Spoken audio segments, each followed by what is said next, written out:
Syndicate করে এমন ভাবে রেখে দিয়েছে আপনি না খেয়ে মুরগি। কোন দোকানে যাবেন সবগুলো দোকানদারেরা সিন্ডিকেট করে রেখে দিয়েছে। এদের উপরে যারা আছে তাদেরও সিন্ডিকেট আছে, এদের উপরে যারা আছে তাদেরও সিন্ডিকেট আছে। আমি কি বেশি বললাম না? ঠিক আছে। তার মানে এদেশে আমি হালালকে হালাল জানার পরও আজ মানতে পারছি না। আমি এই জন্যই বলেছি বাংলাদেশে এই 1628 জন মানুষ আমরা যদি সত্যিই অমরের মতো আবু বকরের মতো বানাতে পারতাম, এ দেশ আমরাও দাঁড় করিয়ে ফেলতে পারতাম। আমরা তো এমনি টার্গেট নিয়ে গিয়ে যাচ্ছিলাম না এই সমস্ত কারণে। তারপরেও দেখতে পাচ্ছি বিরোধী দলের আমরা 77 জন যা হাতে নিয়েছি, যা করছি, সরকারি দলের লোকজনও এইটা করতে গিয়ে এখন ওদের মনের ভেতরে আমাদের ওপরে রাগ। নিজেও খায় না, খাইতেও দেয় না। কারণ আমরা বলেছি সরকারি কোনো ট্যাক্স ফ্রি গাড়ি আমরা নেব না, কোনো ফ্ল্যাট নেব না, ফ্ল্যাট নেব না, সরকারের যে সুবিধা ওটা আমার দরকার নেই। ওরা চিন্তা করছে বিরোধী দলে থেকে যদি না নেয় আমরা সরকারি দলে থেকে নিলে আমরা জবাব দেব কি। ওরাও ঘোষণা দিয়েছে আমরা নেব না। তো সবাই তো আর আল্লাহর ওলি না। ওদের 213 জনের ভেতরে যদি কয়েকজন বাদ দিয়ে আর 209 জন আছে, এই 209 জনের ভেতরে অলরেডি 3 ভাগ হয়ে গেছে। এক ভাগ বলছে নেব, আর একবার বলছে নেব না, আর মাঝখানের বলছে আল্লাহ যা করে। এরা মুসিবতে আছে। আমার ডাইনে বামে এমন এমন ভড়িয়ালা লোক আমি পেয়েছি, যেগুলো সিরিয়াল করা থাকে আগে থেকে। কে কোথায় বসবে আমরা জানিও না। আল্লাহর ইশারা ভেতরে যে দেখি আমার ডাইনে বামে সব ভড়িয়ালা, এমন বড় বড় ভড়ি। আমার মনে হয় ভড়ি ছিঁড়লে ওর ভেতর থেকে হয় ব্রিজ, কালভার্ট, এগুলো বের হবে। মহিলারা ওদের দেখলে লজ্জা পাবে। রমিন ফারহানা আপা আছে, এরপরে যে মন্ত্রী পটলের মেয়ে আছে ফারজানা শারমিন, আমার মনে হয় এই তারপরে নায়াব ইসলাম ইউসুফ আছে ফরিদপুরের।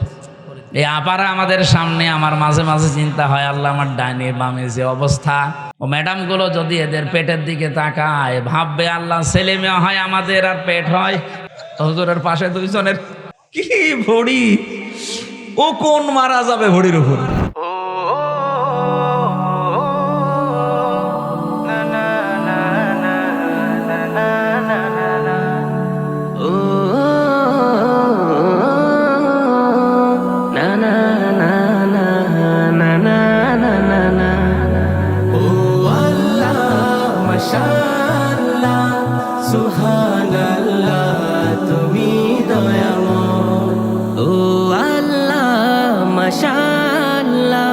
সুবহানাল্লাহ তুমি দয়াময়। এই দুনিয়ায় তোমারই কথায়, তোমার ইশারায় জানি সবই হয়। ও আল্লাহ মাশাআল্লাহ সুবহানাল্লাহ তুমি দয়াময়। ও আল্লাহ মাশাআল্লাহ সুবহানাল্লাহ তুমি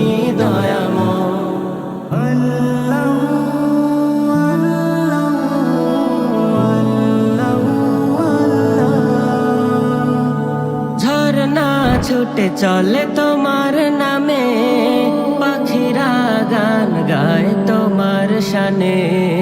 নদী ওই ছুটে চলে সাগর পানে, নদী ওই ছুটে চলে সাগর পানে। চাঁদ তারারা হাসে তোমার নামে। ও আল্লাহ মাশাআল্লাহ সুবহানাল্লাহ তুমি দয়াময়। ও আল্লাহ মাশাআল্লাহ সুবহানাল্লাহ তুমি দয়াময়। মেহেরপুর জেলার গাংনী থানার অন্তর্গত বাউট সাতিয়ান সলাইমানি মাদ্রাসা ময়দানে নাকি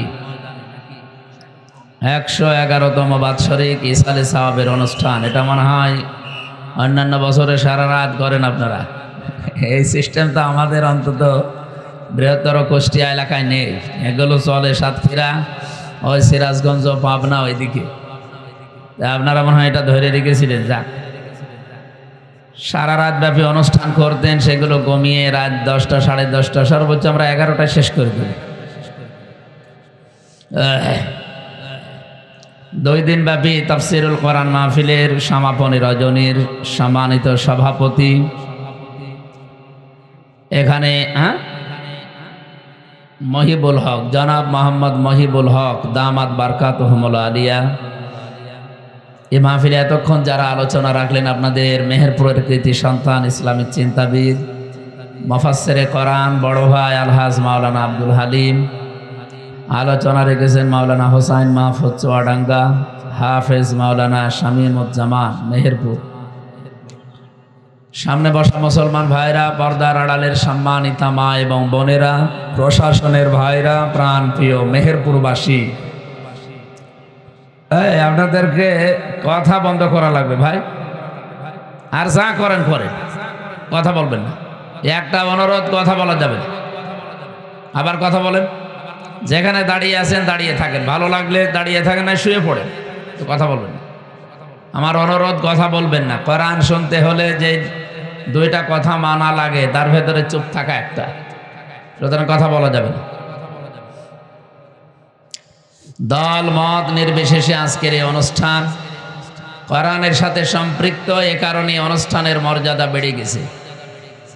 আল্লাহ রাব্বুল আলামিন যত নিয়ামত মানুষকে দিয়েছেন, তার নিজের ভাষায় সর্বোত্তম নিয়ামতের নাম আল্লাহ নিজে দিয়েছেন কোরআনে কারীম। 2 নম্বরের নিয়ামতের নাম মুহাম্মাদুর রাসূলুল্লাহ সাল্লাল্লাহু আলাইহি ওয়াসাল্লাম। 3 নম্বর নিয়ামতের নাম এই পৃথিবীতে মানুষের জন্য তার মা আর বাবা।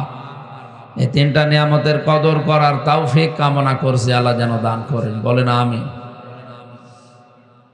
কোরআনে কারীম যেহেতু প্রথম নিয়ামত, এটা কি আছে এর ভেতরে, এই সংক্রান্ত কথাগুলো জানার জন্যেই আপনারা এই অনুষ্ঠান দিয়েছেন 1 বছর পর।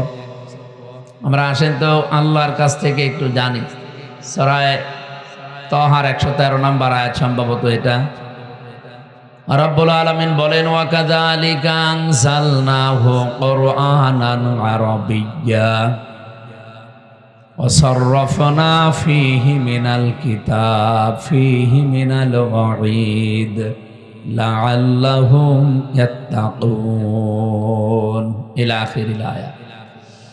আল্লাহ পাক বলেন, ওয়া কাযালিকা আনজালনাহু, এইভাবে করে আমি কোরআনকে নাযিল করেছি, কোরআনে কারীমকে, কুরআনান আরাবিয়্যা, আরবি ভাষায়, ওয়া সাররাফনা ফীহি মিনাল ওয়াঈদ, আর বিশদভাবে আমি নিজে ব্যাখ্যা করেছি এর ভেতরে। মিনাল ওয়াঈদ, এ শব্দের বাংলা অর্থ হচ্ছে সতর্ক বাণী। কোরআন শরীফে যত সতর্ক বাণী আছে, আজকে আমরা 5টা শুনব ইনশাআল্লাহ। কেন শুনবেন? রব্বুল আলামিন বলেন, লাআল্লাকুম তাত্তাকুন, আশা করা যায় তোমরা তাকওয়া অবলম্বন করতে পারবে। তাহলে আল্লাহর এই ধমক বলেন আর সতর্ক বাণী বলেন, এগুলো শোনার দ্বারা আমাদের মানব জীবন আমরা যেন সতর্ক হয়ে চলতে পারি। তাকওয়া অর্জনের মাধ্যমে, নিজেদের জীবনকে সংশোধনের মাধ্যমে আগামীর যে বিশাল জগৎ আমাদের সামনে অপেক্ষা করছে, এ জগতে যেন আমরা হায় হতাশ না করি, কান্নাকাটি করতে না হয়, সেই কথাগুলো আজকের তেলাওয়াতকৃত আয়াত থেকে আমরা জানার চেষ্টা করব ইনশাআল্লাহ। দরুদ আর সালাম পাঠ করে নিচ্ছি মুহাম্মাদুর রাসূলুল্লাহ, যিনি পৃথিবীর 2 নম্বরের নিয়ামত বলা হয় তাকে, রহমত। আমরা অনেকেই কোরআনে কারীম থেকে জানি বা বিভিন্ন জায়গায় শুনেছিও। আমাদের এই সমস্ত এলাকায় এগুলো চলে না, এগুলো ওই যে কুমিল্লা, নোয়াখালী, ব্রাহ্মণবাড়িয়া, এই সমস্ত জেলায় বেশি হয়। ওরা আয়াত পড়ে দলিল দেয়, ক্বাদ জাআকুম মিনাল্লাহি নূরুন ওয়া কিতাবুম মুবিন, অবশ্যই আল্লাহর পক্ষ থেকে এসেছে একটা কিতাব আর স্পষ্ট নূর। এই কথার ব্যাখ্যা করতে গিয়ে বহু নামধারী আলেম পর্যন্ত তারা দেখা যায়, তারা কোরআন শরীফ বলতে আল্লাহর এই কিতাবকে মনে করে, আর নূর বলতে তারা এখানে মানুষকে বোঝাতে চায় মুহাম্মাদুর রাসূলুল্লাহ। সুতরাং উনি নূরের তৈরি, এই নিয়ে ফতোয়াবাজি করে শেষে দল বিদলে আলাদা হয়ে মারামারি হয়ে মানুষ মার্ডার হয়ে যায়। এখন নবী কিসের তৈরি ওই সম্পর্কে আমাদের কথা না, যার তৈরি হয় হোক। কিন্তু কোরআনে কারিমে আল্লাহ যেহেতু বর্ণনা দিয়েছে, কোরআনের উপরে তো সত্য কিতাবে পৃথিবীতে আর কিছু আছে? قد جاءكم من الله نور وكتاب مبين, দুইটা শব্দ এখানে দেওয়া আছে। এখন যদি মনে করেন শব্দ তো দুইটা, জিনিসও দুইটা হবে। শব্দ হাজারটা হলেও জিনিস একটা হয়, এরকম জিনিস পৃথিবীতে আছে না? কি আছে বলেন তো? এই যে মাথার যে চুল, শরীরের ভেতরে যত জায়গায় চুল আছে, সব চুলের নাম কি এক? বলেন বলেন। জিনিস তো একই। মাথায় যেটা আছে, চোখের উপরে ভরু বলে আমরা যারা ডাকি, এরপরে গোপ আছে, দাড়ি আছে, আর নাই নাই বললাম, এই যে যা আছে সবগুলো আমরা কি বলে ডাকি বলেন? চুল। কিন্তু এক এক জায়গায় থাকার কারণে কি চুলই আছে না নাম পাল্টিয়েছে? বলেন বলেন। রব্বুল আলামিন এখানে যদিও নাম দুইটা দিয়েছেন, জিনিস যে এক, এই জন্যের পরবর্তী আয়াতটা আপনারা দেখেন, সূরা মায়েদার 15-16 নম্বর আয়াত, ইয়াহদি বিহিল্লাহু মানিত্তাবা'a রিদওয়ানাহু সুবুলাস সালাম। জিনিস যদি দুইটা হতো তাহলে ইয়াহদি বিহি মা দিত আল্লাহ, ইয়াহদি বিহি এক বচন দিয়েছেন। আল্লাহ বলেন হেদায়েত আমি দান করি, এইটার মাধ্যমে, যেহেতু বিহি এক বচন দেওয়া আছে, আগে যার বর্ণনা আল্লাহ দিচ্ছিলেন সে জিনিস নাম যাই হোক, জিনিস একটাই। এ পৃথিবীতে কোরআনে কারীম মানুষকে হেদায়েত দিতে পারে, এ ক্ষমতা এখন আর কোরআনের নেই। আরো জোরে বলা লাগবে। মানিত্তাবা'আল হুদা বিগাইরিল কোরআন আদাল্লাহুল্লাহ, তিরমিজি শরীফের হাদিস। নবীজি বলেন কোরআন বাদ দিয়ে যদি কোনো মানুষ কোনো জায়গায় ভালো হওয়ার নিয়তেও যায়, অন্য কিছু অনুসরণ করে, আমার আল্লাহ নিজে দায়িত্ব নিয়ে তারে খারাপ বানিয়ে দেয়। এ শব্দটার লোড কত টের পাচ্ছেন? এখানে যারা আলেম বসে আছে, শব্দটা যদি নবীজি দল্লা ইয়াদিল্লু দিতেন তাহলে বাংলা অর্থ আসতো আপনি নিজেই নিজেকে খারাপ বানিয়ে ফেলেছেন। কিন্তু আদাল্লা ইউদিল্লু বাবে ইফআল থেকে আসার কারণে এর বাংলা অর্থ দাঁড়িয়েছে আপনার নিয়ত হয়তো ভালো ছিল। কোরআনের কোন শব্দ কেউ যদি বোঝার জন্য চেষ্টা করে, 500 রাকাত নফল নামাজের সওয়াব হয়। আপনি এখন পড়তে পারবেন 500 রাকাত নামাজ? এই শব্দগুলো যে বোঝাচ্ছে আমি কি বানিয়ে বানিয়ে বলবো? এটা তার গবেষণামূলক জিনিস। সারা জীবন এটা নিয়ে বিভিন্ন জেলায় মারামারি হয়ে, কেউ গরম শুননি, কেউ ঠান্ডা শুননি, কেউ মিঠা শুননি, কেউ একেবারে মানে আকীদার প্রশ্ন তুলে মানুষকে একেবারে মেরেই ফেলে, কাফের পর্যন্ত ফতোয়া দেয়। অথচ জিনিস কি আল্লাহ কোরআনে কারিমে যে ব্যাখ্যাগুলো দিয়েছেন, একটু ডিপলি চিন্তা করলে এটা নিরসন হয়ে যাওয়ার কথা। যারা আজ এগুলো নিয়ে গন্ডগোল করে, ফতোয়াবাজি করে, এবং কি নিরপরাধ মানুষের ওপরে একটা দোষ চাপিয়ে তাদেরকে সমাজের সামনে কালার করে দেয়, এই আয়াতগুলো না বোঝার কারণে। আর যদি বুঝেও কেউ বিরোধিতা করে, সেটার কথা আমরা বাদ দিলাম। আল্লাহ তাআলা বলেন যে নবীজির হাদিস এটা আদাল্লাহুল্লাহ ইফআল থেকে এসেছে, এই জন্য বাংলা অর্থ দাঁড়িয়েছে আপনার নিয়ত হয়তো ভালো ছিল, আপনি এমন কোনো জায়গায় গিয়েছিলেন যে আপনি ভালো হয়ে যাবেন, কিন্তু যখন যে কোরআন শরীফ সেখানে ছিল না, হেদায়েতের এই মশাল, এই জন্য আল্লাহ নিজে দায়িত্ব নিয়ে আপনাকে গোমরা বানিয়ে দেবে, খারাপ বানিয়ে দেবে। এই হাদিসটা যে কত বাস্তব এর প্রমাণ আমাদের কুষ্টিয়ার লালনের মাজার। এখানে যারা যায় মেহেরপুর থেকে, খারাপ নিয়তে কেউ যায় না, সবাই ভালো হওয়ার নিয়তে যায়। এমনকি বউ, ছেলে, মেয়ে, বেটার বউ নিয়ে যাচ্ছে, খারাপের নিয়তে কেউ যায় না। কাউরে জিজ্ঞাসা করেন, বলে আল্লাহর ওলির দরবারে এসেছি, কিন্তু ওখানে কোরআনের কোনো নিয়ম নীতি চলে? বলেন বলেন। আমি যেহেতু এখন সদরের এমপি, ওই জায়গাটা প্রায় আমার ভেতরে, পুরাটা না, ওখানে কোটি কোটি টাকা বাজেট হয় সরকারের, বাইরের দেশ থেকে অনেক কোটি টাকা আসে কি খাওয়ার জন্য? গাঁজা। আশা করছি এবার মনে মনে সিদ্ধান্ত নিয়েছি যে এই টাকাগুলো দিয়ে যারা আসবে, এদের এই গাঁজা খাওয়া বাদ দিয়ে খেজুর আর দুধ খাওয়াবো। শরীরে শক্তিও বাড়বে, মনও ভালো থাকবে। বাবা এ মাতাল আর হবে না ইনশাআল্লাহ। এখন দেখি কপালে কি আছে। যারা ওই কয়েক জিনিস খাওয়ার অভ্যাস, ওদেরকে খেজুর আর দুধ না, ও উপরে আরো মধু দিলেও মনে হয় খাবে কিনা আল্লাহ জানে। তারপরেও দেখি এবার দিয়ে। এই সমস্ত জায়গায় যারা যায়, নিয়ত তো তাদের খারাপ না। 100 জনের প্রায় 90 জনের নিয়তই ভালো নিয়ত। বিশেষ করে দূর জেলা থেকে যারা ওই কুড়িগ্রাম লালমনিরহাট থেকে আসে বাসে করে, এই মানুষগুলোর নিয়ত ভালো ছিল, কিন্তু এই জায়গাটা ভালো না। কারণ এখানে কোরআনের নিয়ম নীতি নেই, এখানে ওই সেই পূর্বপুরুষদের নিয়ম নীতি চলছে। এই জন্য এর বাস্তব ফলাফল কি দাঁড়িয়েছে? মানুষ ভালো হওয়ার নিয়তে গেলেও ভালো হয় না। আগে সে গাঁজা খেত না, ওখানে 3 দিন থাকার পরে সে গাঁজা খাওয়া শেখে। এই পরিবেশ কুষ্টিয়ায় আছে না? আগে বিড়ি খেত না, বিড়ি কি জানতো না, কিন্তু এখন বিড়ি খায়, আরো বিড়ি খাওয়ায়। আর বাকি নিম্নের কথাগুলো তো বললামই না। যে মানুষগুলো এই নিয়তে এসে খারাপ হয়ে গেল, এই দোষ কি আল্লাহর না ওর? বলেন বলেন। ও নিজে তো খারাপ হয়নি, ওকে খারাপ বানিয়েছে কে? আল্লাহ বলেন তুই ওখানে গেলি কেন? যেখানে কোরআন নেই, কোরআনের নিয়ম নীতি চলে না, তুই গেলি কেন? সুতরাং আমাদেরকে আজকে হাদিস থেকে সিদ্ধান্ত নিয়ে বাড়ি যাওয়া লাগবে। এটা গতানুগতিক অনুষ্ঠান না। 1 বছর পরে এখানে আপনারা এই অনুষ্ঠান সাজিয়েছেন, এখান থেকে শিক্ষায় যদি নিতে না পারেন, আগামী বছর থেকে এটা নামাজ দেওয়ার দরকার নেই। আমি এবার শিক্ষাটা বলতে পারি নাকি? এই কয়েকজন বললেন বলতে পারি, মানবেন তো ইনশাল্লাহ? যেহেতু কোরআন যেখানে নেই, ওই দরবারে গেলে আপনি খারাপ হয়ে যাচ্ছেন, তার বাস্তব প্রমাণ একটা বললাম।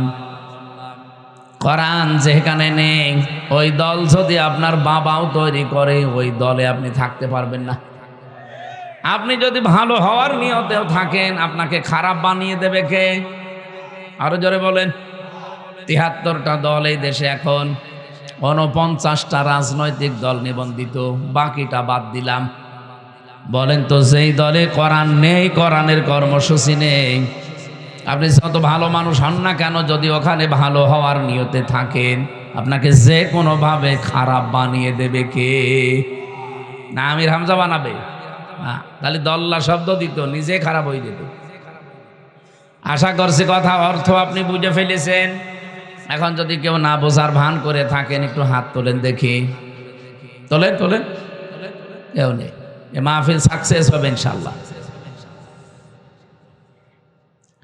ইয়াহদি বিহিল্লাহ, এইটার দ্বারাই আমি হেদায়েত দান করি। মানিত্তাবা রিদওয়ানাহু সুবুলাস সালাম, যে ব্যক্তির অনুসরণ করে চলবে, আমি আল্লাহ তাকে শান্তির পথগুলো একটা একটা করে বলে দেব। এখানে আল্লাহ সাবিল না দিয়ে দিয়েছেন সুবুল। রিদওয়ানাহু সুবুলাস সালাম, তার প্রতি আমি আল্লাহ রাজি হয়ে যাব কোরআনে কারিমের অনুসরণের মাধ্যমে। আর শান্তির যত রাস্তা আছে তাদের জন্য উন্মুক্ত হয়ে যাবে। জোরে বলুন সুবহানাল্লাহ। সুতরাং ওই রসুলের ওপরে দরুদ পড়ছি, যে রসুলকে আল্লাহ এই পৃথিবীতে কোরআনে কারিম দিয়ে হেদায়েতের বাণী দিয়ে পাঠিয়ে আমাদের পর্যন্ত অলরেডি হেদায়েতের বাণী এসে গেছে। এরপরেও যদি এখন হেদায়েত কেউ না পায়, এই দোষটা সরাসরি কার? ওই একজন বলছে আল্লাহ। প্রশ্নপত্র হাতে থেকে যদি ফেল করে কেউ, সুতরাং প্রশ্ন আমাদের হাতে আছে। আমরা আজকে আর আল্লাহর যে সতর্ক বাণীগুলো আছে এগুলো দেখতে চাই সামনে, আমরা যেন ফেল না করি। সকলে বলেন আমিন। তেলাওয়াত করেছি সূরা ফাতির, একটা মাত্র আয়াত পড়েছি, এটা সম্ভবত 29 নম্বর আয়াত। আমার মাথার ভেতরে এই আয়াতের যে 3টা পয়েন্ট আছে, এত কথা সাজানো আছে কোরআনে কারিমের আয়াত দিয়ে, আমি আমার হায়াত শেষ হয়ে গেলে ওই আয়াত শেষ হবে না, এত কথা ব্যাখ্যায় লেখা আছে। আজকের আলোচনার বিষয়, আমি কোরআনে কারিম থেকে যে নোটগুলো করেছি তার অন্যতম হচ্ছে 5 প্রকার মানুষকে জান্নাত ডাকতে থাকবে। জোরে বলেন সুবহানাল্লাহ। এই পৃথিবীতে বহু প্রকার মানুষ আছে, মাত্র 5 প্রকার মানুষ দুনিয়াতে যারা আমরা এর ভেতরে আজকে যদি পড়ে যাই, এই মানুষগুলোকে কিয়ামতের দিন জান্নাত ডাকতে থাকবে। কিয়ামতের ময়দানে সর্বপ্রথম হযরতে ইব্রাহিম আলাইহিস সালাম তিনি পোশাক পরা অবস্থায় উঠবেন।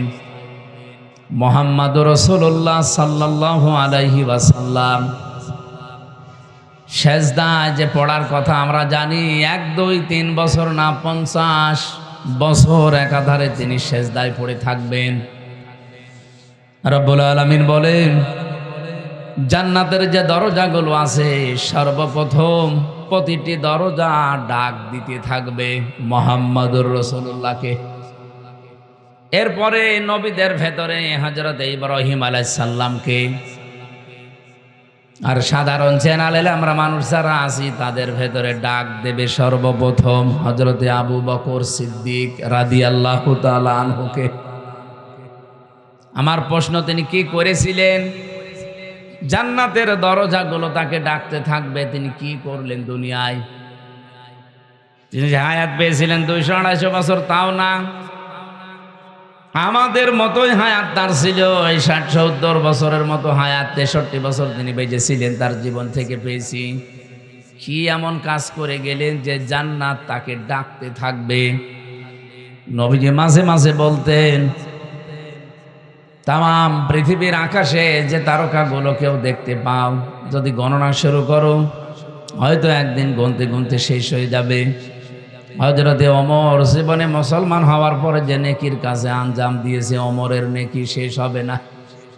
এটা শোনার পরে হযরতে আয়েশা সিদ্দিকা রাদিয়াল্লাহু তাআলা আনহা, নবীজির স্ত্রী, হযরতে আবু বকরের মেয়ে, তিনি একটু মনে মনে আফসোস করলেন যে মনে মনে যে আমার বাবার নামটা বললে একটু ভালো লাগতো। বিশ্ব নবী জানিয়েছিলেন, হযরতে আবু বকর আমাকে যে পাহারা দিয়েছিল হেরা গুহার গারে সুরের ভেতরে 1 রাত, এখানে একটা রাতে পাহারা দিয়ে যে সওয়াব সে কামাই করেছে, হযরতে ওমরের সারা জীবনের নেকি দিলে ওই 1 রাতের নেকির সমান হবে না। হযরতে আবু বকরকে কিয়ামতের দিন যত উম্মত আমরা দুনিয়াতে আছি নবী রাসূল বাদ দিয়ে, সব উম্মতের নেকি এক পাল্লায় দিলে আবু বকরের পাল্লা ভারী হয়ে যাবে। এত ফজিলতের কথা আছে আবু বকর সম্পর্কে। হযরতে আবু বকর সিদ্দিক জীবনে যেটা করেছেন তার অন্যতম এই, তিনি কোরআনে কারিমকে একত্রিত করেছিলেন। এই এক জায়গায় করার কারণে কিয়ামত পর্যন্ত যত মানুষ কোরআন পড়বে প্রত্যেকটি সওয়াব আমল নামায় হযরতে আবু বকরের অটোমেটিক চলে যাবে। এজন্য আমরা পড়ে যা পাই উনি এমনিতেই তাই পেয়ে যান। কিয়ামত পর্যন্ত যত মানুষ আমরা দুনিয়াতে আসব, যত নেকি কামাই করতে পারবো, আবু বকরের মতো নেকি হবে না। তাহলে আমরা এখান থেকে একটা শিক্ষা অলরেডি পেয়ে গেছি। জীবনে যেই কয়দিন আমরা বেঁচে আছি পৃথিবীতে কোরআন কেন্দ্রিক জীবন চালাতে চাই। এই কথা বলেন না কেন? আমরা কোরআন কেন্দ্রিক জীবন চালাতে চাই। আমি আজকে তাফসীরের ভেতরে আসার সময় দেখছিলাম এই পৃথিবীতে যত কাতার আছে, 2টা কাতার আল্লাহর কাছে সবচাইতে প্রিয় এবং তিনি ভালোবাসেন। দেখলেই 1 নম্বরের কাতারের নাম, যারা নামাজের কাতারে নামাজ পড়ার জন্য যারা কাতার সোজা করে দাঁড়ায়, এই কাতারটা দেখলে আল্লাহ পাক খুশি হন এবং আনন্দ পান। 2 নম্বরের কাতারের নাম হচ্ছে ইন্নাল্লাহা ইউহিব্বুল্লাযীনা ইউকাতিলুনা ফি সাবিলিহি সাফফান কান্নাহুম বুনিয়ানুম মারসুস। অবশ্যই আমি আল্লাহ তাদেরকে বেশি ভালোবাসি, পছন্দ করি তাদেরকে যারা সীসা গলা প্রাচীরের মতো ঐক্যবদ্ধ হয়ে জমিনে দিন কায়েমের জন্য চেষ্টা চালায়। মেহেরপুরবাসী, আয়াতের মাঝখানে যে শব্দগুলো আছে প্রতিটি শব্দ এত গুরুত্বপূর্ণ। ইউহিব্বুল্লাযীনা ইউকাতিলুনা দেওয়ার পরে আল্লাহ যদি ফি সাবিলিহি না দিতেন এই আয়াত পড়তাম না। রব্বুল আলামিন বলেন, হ্যাঁ, লড়াই সংগ্রাম করার জন্য কাতারবদ্ধ হয়, কিন্তু কাতার হওয়া লাগবে আল্লাহর রাহে, দিন কায়েমের উদ্দেশ্যে। সীসা গলা প্রাচীরের মতো যারা ঐক্যবদ্ধ হয়ে কাতার দেয়। এ বাংলাদেশে বহু কাতার আমরা দেখতে পাই, সব কাতার আল্লাহর পছন্দনীয়, ভালোবাসার। সব কাতার দেখলে আল্লাহ খুশি হন, আনন্দ পান তা না। এই দুইটা কাতার আল্লাহর কাছে সবচাইতে প্রিয়। একটা নামাজের জন্য যে কাতার দেওয়া হয়, 2 নম্বরে যে কাতার দিন কায়েমের জন্য মানুষ সোজা করে। এর ভেতরে ব্যাখ্যা আছে। প্রথম নাম্বার, কাতারের প্রতি আল্লাহ তখনই সন্তুষ্ট হন যখন কাতারের শিক্ষাটা মানুষ নেয়। আজ 206টা দেশ আছে পৃথিবীতে, 195টা দেশ জাতিসংঘের আন্ডারে, 57টা দেশ আমরা মুসলিম। আমার মাঝে মাঝে এখন মনে হয় ইরানের এই দৃশ্য দেখে, ইসরায়েলের অবস্থা দেখে, বিশ্বের এই 200 কোটির উপরে আমরা মুসলমান আছি, কিছু না করে যদি নামাজের কাতারের শিক্ষাটা নিতে পারতাম, আমার মনে হয় ইসরায়েল পৃথিবীর মানচিত্র থেকে বিলীন হয়ে যেত। এত কিছুর পরও এখনো পর্যন্ত 57টা মুসলমান দেশ যারা দায়িত্বে আছে এখনো কাতারের শিক্ষা নিতে পারে নাই। অথচ অন্তত এই 57 দেশেই নামাজের জন্য কাতার সোজা করা হয়। নামাজের কাতারের যে শিক্ষা, প্রথম শিক্ষা হচ্ছে আপনি কাতারে দাঁড়িয়ে কাঁধে কাঁধ মিলিয়ে পায়ের সাথে পা মিলিয়ে দাঁড়িয়েছেন, বাঁকা হলে গোনা হবে আপনার। এতগুলো কথা আমি ওই যে কাবা শরীফে উনি বারবার যান, আমি কয়েকবার গিয়ে এটা দেখেছি। কাবার ইমাম, মসজিদে নববীর ইমাম যতবার উনি নামাজে দাঁড়ান, প্রত্যেকবার নামাজ শুরু করার আগে অন্তত 3 বার এই কথাটা আরবিতে বলেন যে কাতার সোজা করো। আমি ওই সময় বুঝতাম না, কিন্তু এখন টের পাচ্ছি যে কাতার সোজা করার এত গুরুত্ব কেন দেওয়া হয়। এ পৃথিবীতে কাতার সোজা নেই, এই জন্য আজ আমরা বিশ্বে মুসলমানেরা মায়ের খাই 200 কোটির উপরে থাকার পরেও। এমনকি আমাদের এই বাংলাদেশেও 92% মুসলমান থাকার পরেও আমরা ভেতর সন্তুষ্ট এবং মায়ের খাই কিছু, আমি নাম নিলাম না তাদের কাছে। কাতারের শিক্ষা যদি আমরা নিতে পারতাম, এত দল বেদলে আমরা আজকে বিভক্ত হতাম না। এই জন্য ওই কাতারটা আল্লাহর কাছে যেহেতু প্রিয়, নামাজের এই কাতার থেকে আমরা এই শিক্ষাটা পরিবারে, সমাজে এবং রাষ্ট্রে এবার নিয়ে যেতে চাই।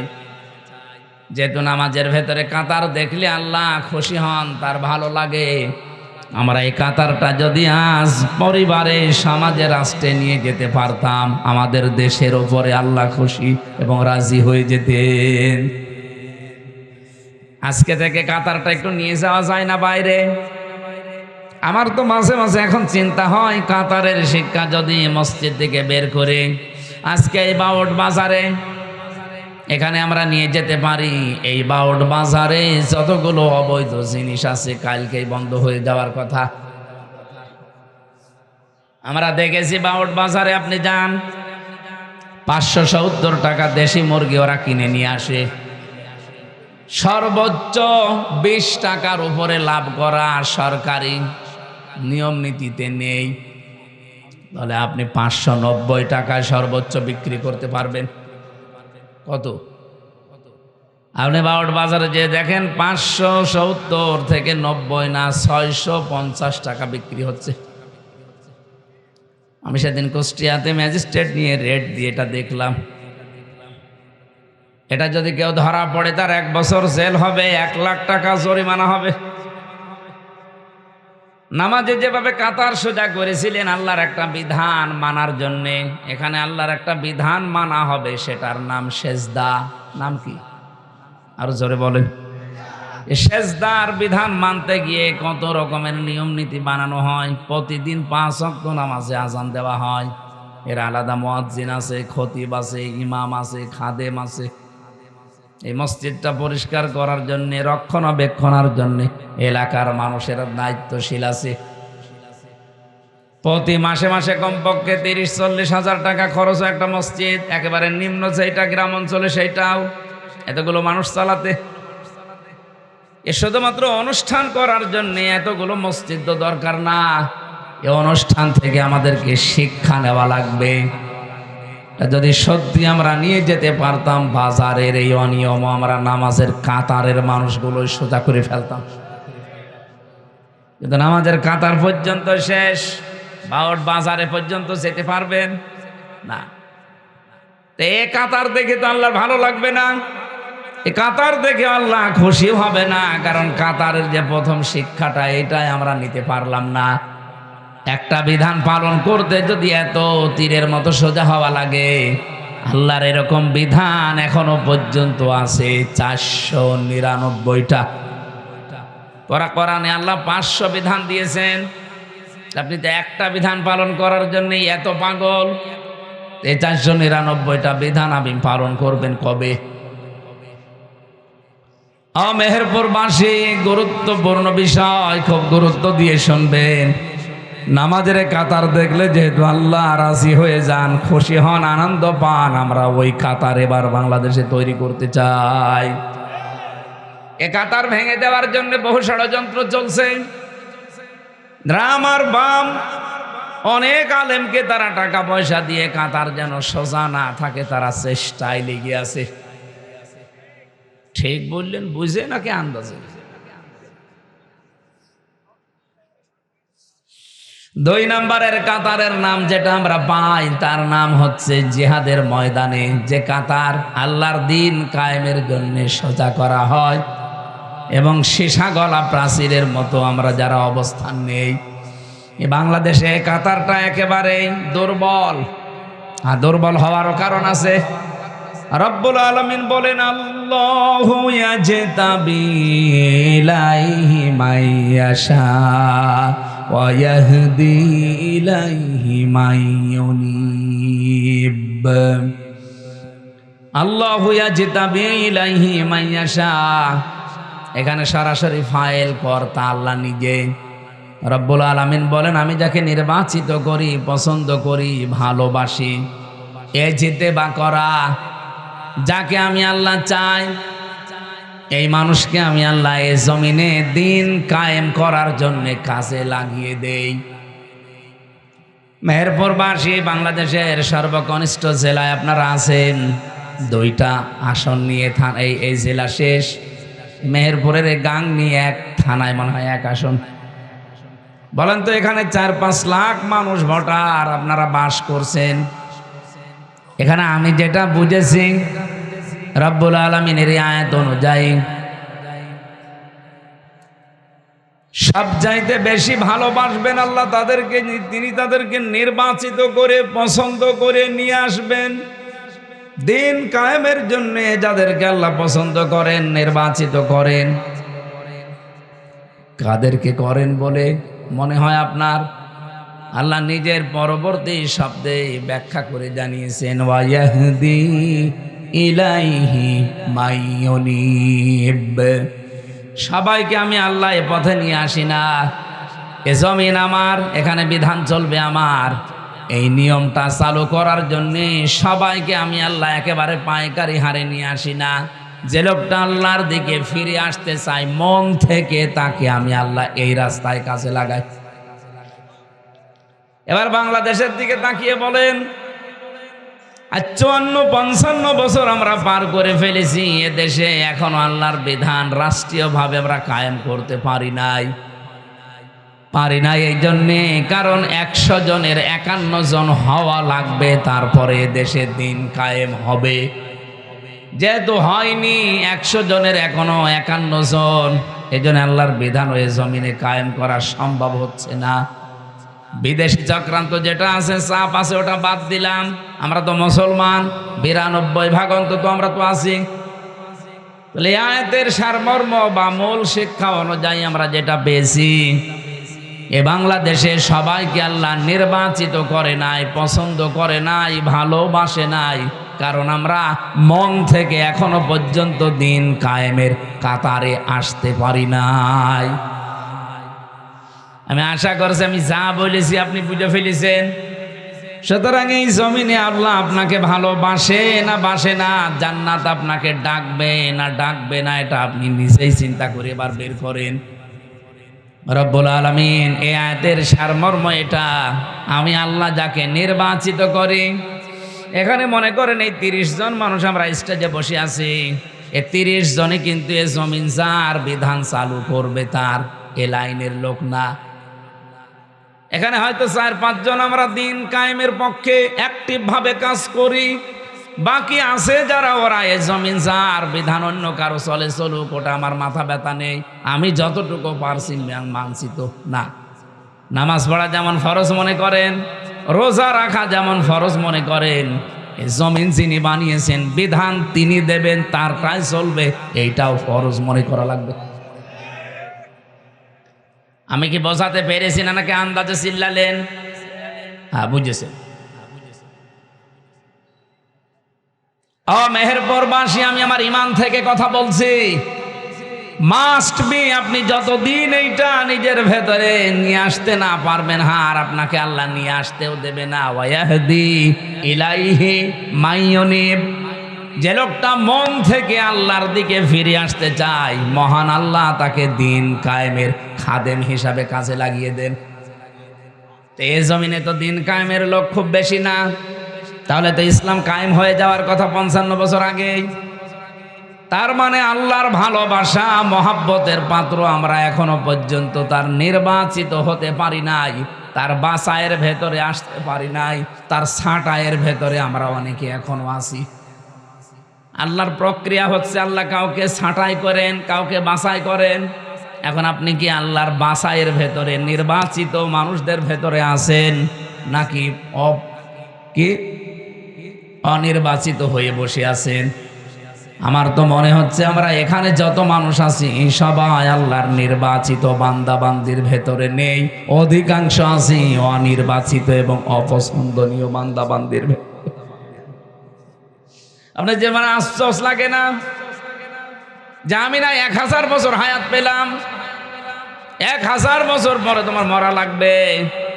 আমি সেই কয়দিনই হায়াত পেয়েছিলাম, এই হায়াতের ভেতরে আমার কয়দিন মন থেকে চেষ্টা ছিল যে জমিন যার এখানে বিধান আমি চালাতে চাই, তার কয়দিন ছিল আপনার মনে?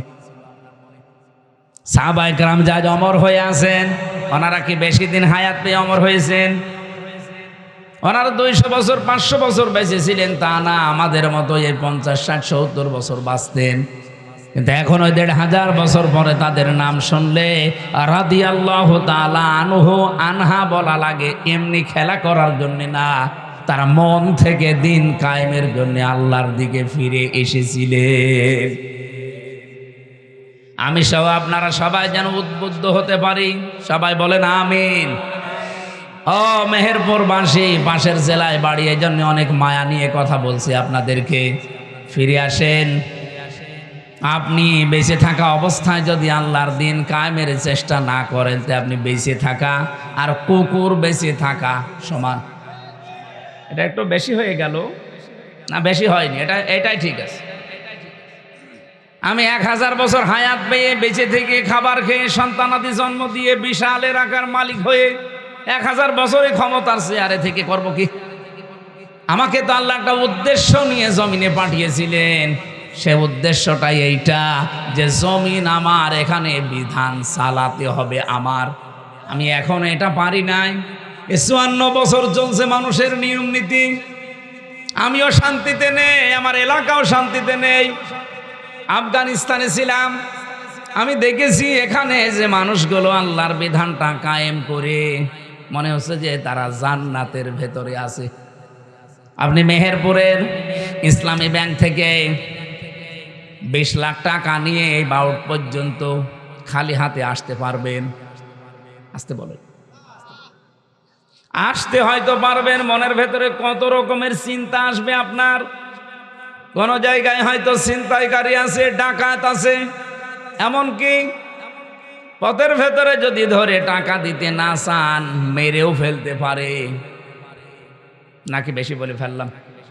আমি নিজের চোখে দেখা আফগানিস্তানে আল্লাহর বান্দা 20 লক্ষ মনে করেন বাংলাদেশের টাকা এরকম পলিথিনের ভেতরে নিয়েছে। 3 কিলোমিটার দূরে তার বাড়ি ব্যাংক থেকে। লোকটা গাড়ি পায়নি, এজন্য হেঁটে যাচ্ছে, টাকা তুলে মনে হচ্ছে বাজার নিয়ে যাচ্ছে সব টাকা। মনের ভেতরে তার কোনো চিন্তা নেই, কোনো ভয় নেই, একটাই মাত্র ভয় আছে যে আমার আল্লাহ দেখতেছে। বলেন সুবহানাল্লাহ। আমরা এইটা চাই ভাই। আমাদের 56,000 বর্গ মাইল যেদিন এরকম হবে তখন আমাদেরও অভাব থাকবে না। আজ তেলের জন্য কেন হাহাকার করা লাগবে? এদেশের যে সম্পদের অভাব নেই। ডক্টর ইউনূস বিদায় নেওয়ার সময় 6 মাসের খাদ্য এবং এই দেশ চালানোর জন্য যে সরঞ্জাম লাগে উনি রেখে গেলেন। কি এমন হয়ে গেল 1.5 মাসের ভেতরে হাহাকার লেগে গেল? দায়িত্বে যারা আছেন খুব ভালো করে এটা যাতে রেকর্ড হচ্ছে, আর কালকে সংসদ আরম্ভ হচ্ছে, আমার ফলোর আসতেও পারে, কথা বলবো ঠিক এই ধাঁচেই। আশা করব আমরা আগামীর বাংলাদেশে যেন গজব হয়ে না দাঁড়ায়। এই 1628 জন মানুষ আমরা দায়িত্বে আছি এই দেশের। এখন আমি এই ছোট্ট মাথা দিয়ে চিন্তা করে দেখেছি, এই 1628 জন মানুষ যদি সত্যি আমরা হযরতে ওমরের মতো মন তৈরি করতে পারি, হযরতে আবু বকরের মতো মন তৈরি করতে পারি, আল্লাহর কসম এই বাংলাদেশ বিশ্বের বুকে 5 বছর লাগবে না, 2 বছরে দাঁড়িয়ে যাবে। হযরত আবু বকরের সন্তান আব্দুল্লাহ উনি এসে বলছিলেন, মা আমি পায়েস খেতে চাই। সিদ্দিক আকবর তার স্ত্রী স্বামীকে এসে বললেন, স্বামী তুমি তো দেশের দায়িত্বে আছো, প্রধানমন্ত্রী, এখন ছেলে পায়েস খেতে চায় কিন্তু ঘরে সেই পরিমাণ আটা বা চাউল নেই। এক কাজ করো, এ মাস তো শেষ হতে এখনো কয়দিন বাকি আছে, বাইতুল মালে যিনি দায়িত্বে আছে খাজানসি তারে বলো যে আগামী মাসের বেতন যেন দিয়ে দেয়। এই বেতনটা পেলে হয়তো ওই টাকা দিয়ে আমি এখনই রান্না করে দিতে পারতাম। উনি বললেন ঠিক আছে, আমি দেখি, চেষ্টা করি। অর্থমন্ত্রী বলা হয়, বাইতুল মালে যিনি দায়িত্বে আছে ডাক দিয়ে বললেন, আমারে আগামী মাসের অগ্রিম বেতন দিয়ে দেন। বাইতুল মালে যিনি আছেন উনি ডাক দিয়ে বলে, খলিফাতুল মুসলিমিন, আপনি আগামী মাস 1 মাস বেঁচে থাকবেন সেই গ্যারান্টি আপনারে কে দিয়েছে? আগামী 1টা মাস আপনাকে জনগণ ক্ষমতার চেয়ারে রাখবে, এই গ্যারান্টি আপনারে কে দিল? আপনি তো আজ আছেন কাল নেই, আর মরণ আপনার এখন, এই যে কথা বলেন এখনই চলে আসতে পারে। আপনি কার উপরে ভরসা করে 1 মাসের অগ্রিম বেতন চান? অর্থমন্ত্রীর কথা শোনার পরে বসে আমার দরকার নেই। বাড়িতে গেলেন, স্ত্রীকে বললেন, না হবে না, যে অবস্থা, কথা শুনে আসলাম, আমার দ্বারা সম্ভব না, এই আমাকে জানিয়েছে বাইতুল মাল থেকে। স্ত্রী যেহেতু বিচক্ষণ ছিলেন, বুদ্ধিমতী ছিলেন, ডাক দিয়ে বললেন, স্বামী ঠিক আছে, আপনার কিছু করা লাগবে না। 7 দিন পরে মাস শেষ, বেতন পেলেন, রাষ্ট্রের পক্ষ থেকে যে ভাতা দেওয়া হয় এই টাকাটা পেলেন। আমার যেমন ভাতা প্রতি মাসে মাসে 55,000 টাকা আমার সংসার চালানোর জন্য সরকার দেয়। এখনো চালু হয়নি, মনে হয় 1 তারিখ থেকে চালু হবে। তো বলেন তো, ওনারে টাকা দেওয়ার পরে স্ত্রী যেহেতু 1 মাস এই টাকা দিয়ে সংসার চালাবে, প্রতিদিন যে খরচটা হয় ওই খরচের পরে 1 মুষ্টি করে চাউল তুলে তুলে রাখে। 15 দিন তুলতে তুলতে প্রায় 2 কেজি হয়ে গেছে। এই চাউলটা পাশের বাড়িতে বিক্রি করে ওই টাকা দিয়ে পায়েস বানিয়ে সন্তানকে দিয়েছে, আর স্বামীকে বলে আসেন। উনি খাবার খাওয়ার পরে মিষ্টি মুখ করবে, এটা খাবার সময় বলছে স্ত্রী, আমি তো এই পরিমাণে টাকা অন্তত তোমার হাতে দেইনি, পায়েস পেলি কোথায়? স্ত্রী বলে, স্বামী আমার, আমি কোনো জায়গা থেকে অবৈধভাবে নিয়ে আসি নাই, আপনার দেওয়া টাকা থেকে আমি জমিয়ে জমিয়ে 2 কেজি মতো চাল বাঁচিয়েছি, এটা পাশের বাড়িতে বিক্রি করে সেই টাকা দিয়ে পায়েস বানানো, আপনি খান। আমার মনে হয় এর চাইতে আল্লাহর বন্ধু, আল্লাহর ওলি আর তো বলার অপেক্ষা রাখে না। স্বামী তো খুশি হয়ে যাওয়ার কথা যে কি বউ পেয়েছি আমি। খাবারটা সামনের দিকে ঠেলে দিলেন স্ত্রী, রাখো এটা। চলে গেলেন এক দৌড় দিয়ে বাইতুল মালে। খাজানসিকে ডাক দিয়ে বললেন, দেখেন আমার প্রতি মাসে আপনি 12,000 টাকা মনে করেন বেতন দেন, আগামী মাস থেকে 500 টাকা করে কম দেবেন। 11,500 টাকা দিলে আমার সংসার চলবে। কারণ আমি আজকে 1 মাস চিন্তা করে দেখলাম যে আমার 11,500 টাকা হলেও সংসার চলে, বাকি 500 টাকা থাকলে আমার মনে হয় রাষ্ট্রের জনগণের কাছে লাগবে। আমি এ কথাটা শুধু সুবহানাল্লাহ আলহামদুলিল্লাহ বলার জন্য বলি নাই, বাস্তব অভিজ্ঞতা। আমার কুষ্টিয়া জেলার সাবেক ডিসি জনাব ইকবাল হোসেন, আমি তার সাথে মিশে এই যে কিছুদিন তার সাথে নির্বাচিত হওয়ার পর থেকে আমি দেখলাম এই লোকটা আসলে হযরতে ওমরকে অনুসরণ, আবু বকরকে অনুসরণ করে চলতেন। আমি দেখেছি এই লোকটা কোনো জায়গায় মিটিংয়ে গেলে যদি চেয়ার একটু ভিআইপি চেয়ার দেখে, সঙ্গে সঙ্গে কর্মকর্তাদেরকে বলে এই অপচয় কেন করলেন। এখানে তো অন্তত প্লাস্টিকের চেয়ার দিলেও আমরা অনুষ্ঠানটা 1-1.5 ঘন্টা করতে পারতাম। যেখানে 150 থেকে 200 টাকা দাম একটা চেয়ারের, সেই জায়গায় চেয়ার নিয়েছেন আপনি এক একটা 70,000 টাকা দিয়ে। এই প্লাস্টিকের চেয়ার কি 200-250 টাকা হবে না বলেন?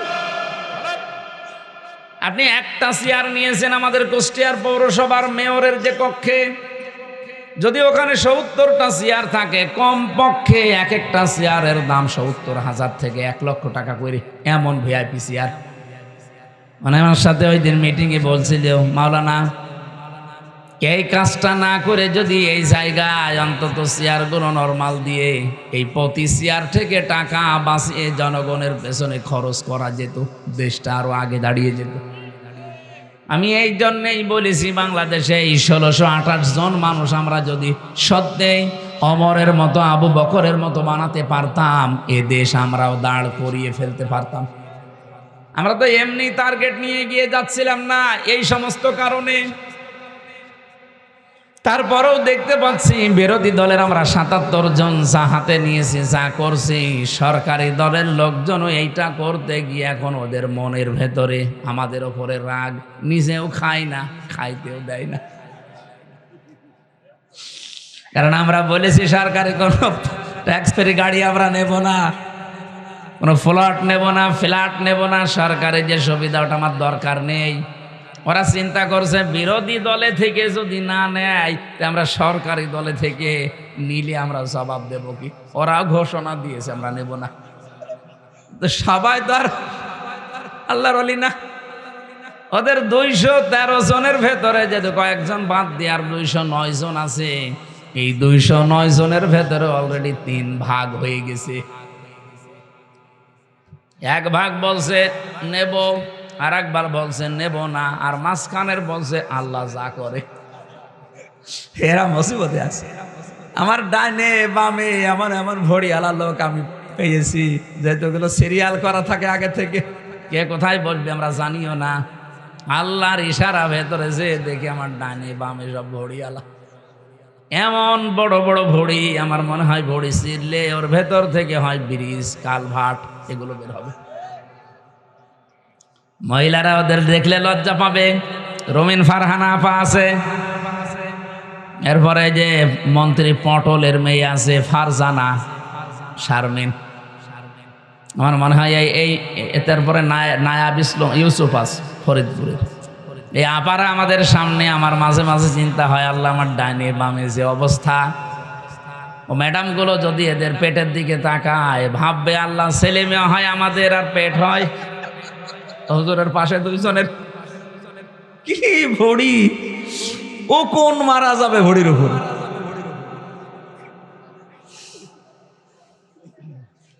মেহেরপুরবাসী, আমি বড় আফসোস নিয়ে বলছি, এই 1628 জন মানুষ, আমি মনে মনে প্রথম দিন শপথ নেওয়ার পরে ভেবেছিলাম যে আমরা এই 77 জন মিলে একেবারে তীরের মতো সোজা করে রাখতে পারবো, কিন্তু দেখছি যে না, বাস্তবতা অত সহজ না। ওনাদের ভেতরে এখন কেউ ভারত প্রেমী, কেউ আমেরিকা প্রেমী, দেশপ্রেমী মানুষ খুবই কম। যাদেরকে চেয়েছিলাম ওই মানুষগুলোকে দায়িত্বই দেয়নি। এমন এমন মানুষ দায়িত্ব পেয়েছে দেশের প্রতি, যে আয়াত পড়ে সূরা নাহালের 91 নাম্বার আয়াত পড়ে কসম করলো, শপথ নিল, সে আয়াতের একটা কথাও এখন তারা দুনিয়ার ফেরে বেপড়ে আর মানতে চায় না। মেহেরপুরবাসী, আমি যে কথা তুলেছিলাম, রব্বুল আলামিন কোরআনে কারিমে পুরা কোরআন শরীফ পড়ে আমি এই সাবজেক্টটা বানিয়েছি। রব্বুল আলামিন 5 প্রকার মানুষকে জান্নাত ডাকতে থাকবে, তার ভেতরে অন্যতম প্রকার যারা দিন কায়েমের জন্য সীসা গলা প্রাচীরের মতো ঐক্যবদ্ধ হয়। আপনি আজকে থেকে যদি সত্যি এই লাইনে আসতে পারেন, আপনাকে জীবনেও আমি ওয়াজ করে নিয়ে আসতে পারবো না, আপনি মন থেকে যদি ফিরে আসতে চান, আল্লাহ পাক কোটি কোটি বান্দা বান্দি থেকে আপনাকে নির্বাচিত করবেন। জোরে বলেন সুবহানাল্লাহ। আর একটা সুসংবাদ আছে আয়াতে, ওয়াজাহিদু ফিল্লাহি হাক্কা জিহাদিহি হুয়া জিতাবাকুম ওয়া মা জাআলা আলাইকুম ফিদ্দীনি মিন হারাজ মিল্লাতা আবিকুম ইব্রাহিমা হুয়া সাম্মাকুমুল মুসলিমিন। বলেন আমিন। সূরা হজের ভেতরে এসেছে, তোমরা চেষ্টা চালাবা, প্রচেষ্টা করবা, জিহাদ করবা, জিহাদ করার মতো সংগ্রাম করবা, করার মতো। ওয়াজাহিদু ফিল্লাহি হাক্কা জিহাদি হুয়া জিতাবাকুম, তিনি সে আল্লাহ যিনি তোমাদেরকে নির্বাচিত করেছেন। কোটি কোটি মানুষ এই বাংলাদেশে, 18 কোটির উপরে, সবাইকে আল্লাহ এই সীসা গলা প্রাচীরের মতো দিন কায়েমের জন্য, আল্লাহর বিধান কায়েমের জন্য এই মন দেয়নি। যাদেরকে দিয়েছে এদের ওপর যদি কোনো বিপদ আপদ আসে, এই বিপদ আমার আল্লাহ নিজে বলেন আমি দূর করে দেব, থাকতে দেব না। কথা বুঝেছেন আপনারা? এজন্য আমরা যারা সত্যি মন থেকে জমিন যার বিধান চালাবো, তার আমাদের পদ্ধতিতে ভুল থাকতে পারে, কিন্তু ইখলাস যদি আমাদের থাকে, মন থেকে যদি আমরা কাজ করতে পারি, আল্লাহর কসম বিপদ আপদ ষড়যন্ত্র আসবে আমরাও জানি। আমি জেলখানায় 3 বছর একটা দোয়া বেশি বেশি পড়েছি, আল্লাহুম্মা ইন্না নাজআলুকা ফি নুহুরিহিম ওয়া নাউযু বিকা মিন শুরুরিহিম। হে আল্লাহ, তোমার পথে চলতে গিয়ে যে বাধা বিপত্তিগুলো আসে, এগুলো হয়তো আমি কন্ট্রোল করতে পারবো না, আমি মোকাবেলা করাও সম্ভব না। এই যত ষড়যন্ত্র আছে, যত দুর্বিসন্ধি হচ্ছে, সব কিছুর মোকাবেলায় আল্লাহ তোমাকে আমি রাখলাম। জোরে বলেন আমিন। আজ আমাদের এই ছোট্ট বাংলাদেশ নিয়ে যে ষড়যন্ত্র চলছে, এর মোকাবেলায় আমরা কাকে রাখবো বলেন তো?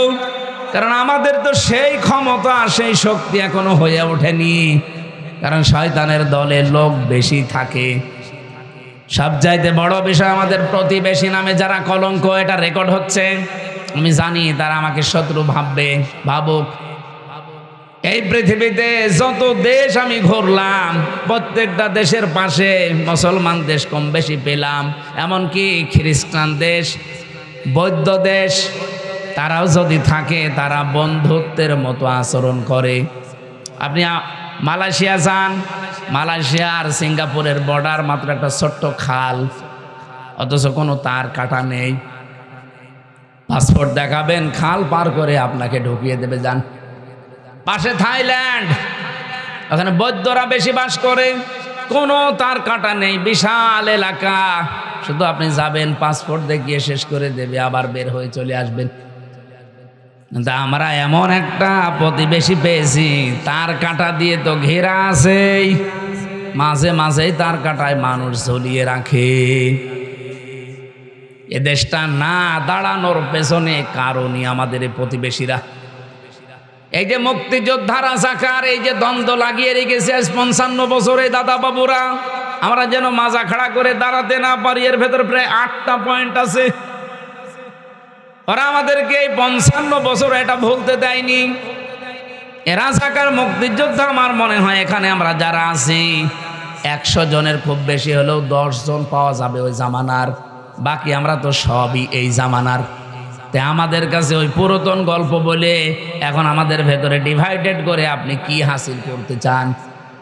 পরবর্তী প্রজন্মের ভেতরে এই বিষ বাষ্প যারা ভেতরে ঢুকিয়ে জাতিকে বিভক্ত করে ফায়দা লুটতে চান, তারা দেশেরও শত্রু, মানবতারও শত্রু। কিছু কিছু মানুষকে ওরা এমনিতে এগুলো দিয়ে চালায়। আমি নাম নিলাম না, তাদের নাম নিতেও ঘৃণা করে। তাও একটা বলে ফেলি, আম তারেক, একটা টাটকা নির্ভেজাল শয়তান। মুক্তিযোদ্ধা বলেন, 71 সাল বলেন, ও দেখেনি, আমিও দেখিনি, আমিও ইতিহাস পড়া, ও ইতিহাস পড়েছে। ওর এত চুলকানি কোত্থেকে আসে? আমার তো মনে হয় মাঝে মাঝে ওর মাথা থেকে পা পর্যন্ত শুধু বিসমিল্লাহ বলে পিটানো দরকার।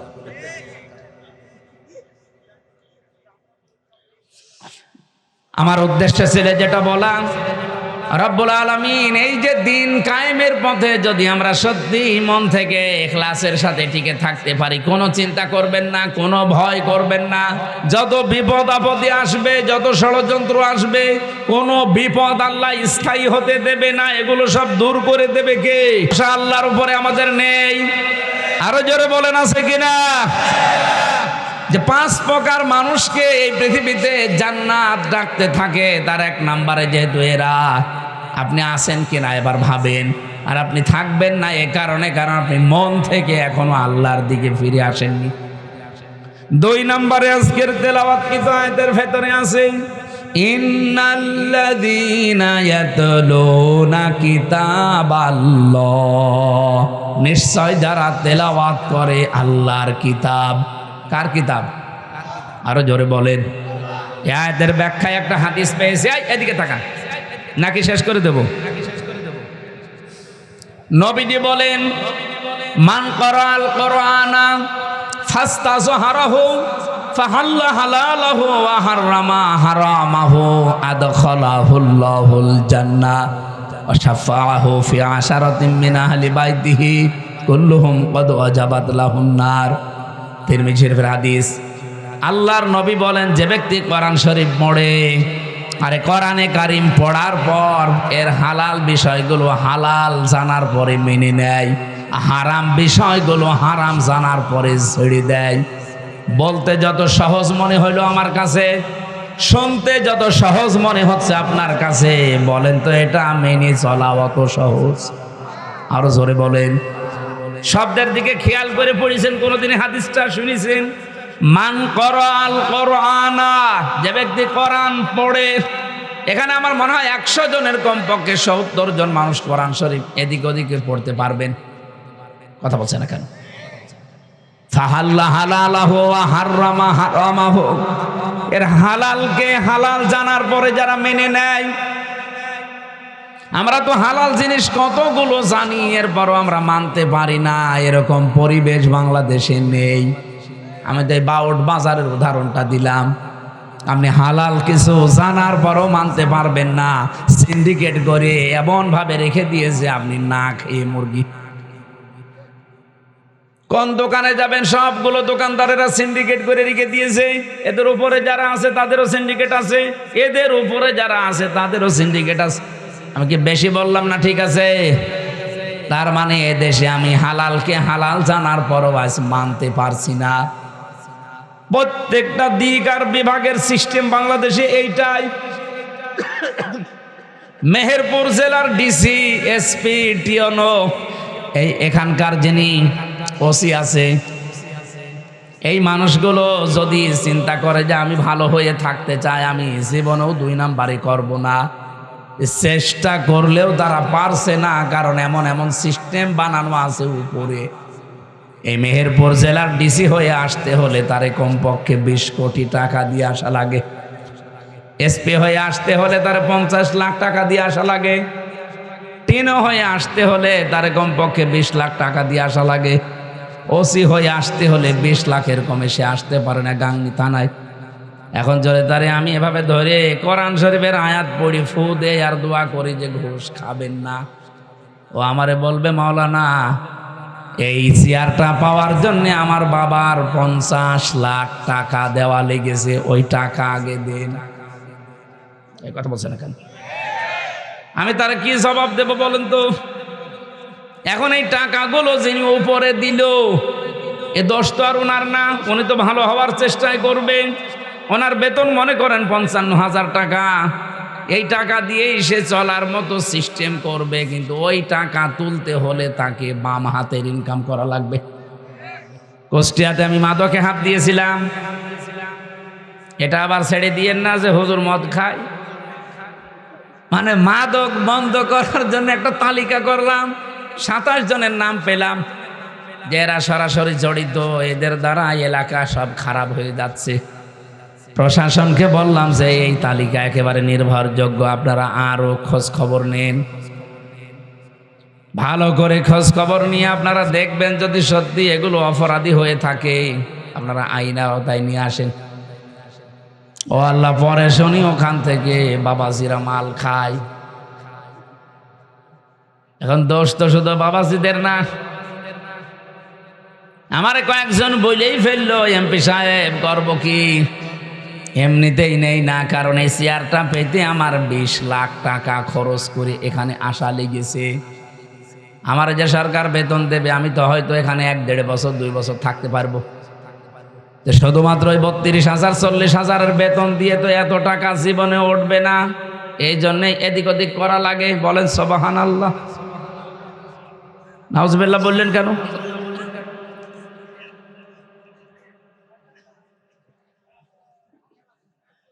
যাদের তালিকা করে দিলাম তারা এই রাত 10টা 11টা 12টায় আমার বাড়িতে নিচতলায় এসে বলে, মাওলানা হুজুর মানুষ এমপি হয়েছেন, অসুবিধা নেই, আমাদের নামে তালিকা দেন। আমাদের কাছে তো বাবাজির আগে জিনিস নিয়ে যায়, তালিকা যতই দেবেন ধরবে না।